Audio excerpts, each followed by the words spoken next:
The climate system is changing. Can you believe that this year, the largest hot desert in the world, called the Sahara, was covered in snow?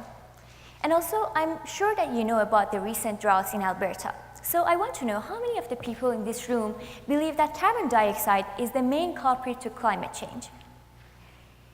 This talk is for you.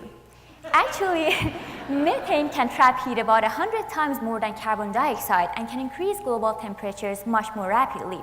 Luckily, there is a kind of good bacteria that can eat methane and transform it into useful products such as biodegradable plastics that can be used in biomedical applications and food packaging.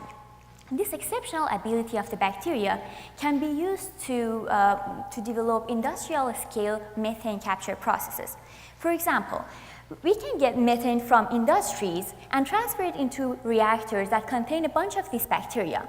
And then we grow the bacteria, and then we extract the biodegradable plastics, as easy as that. So obviously, the more bacteria that we grow, the more methane is consumed, and the more biodegradable plastic we can get. But the bacteria resemble us human beings in some way. We wake up in the morning and we feel a little bit dizzy until we get our morning coffee. Then we start working really hard, but in the end of the day, we need some more nutrition to keep our energy levels really high. The same way, when the bacteria is growing inside of the reactor, at first they take some time to start growing, and when they finally do, they stop growing the moment they run out of food. So in order to keep them growing constantly, we need to provide food, fresh food, continuously, which means that the size of the reactor has to be bigger.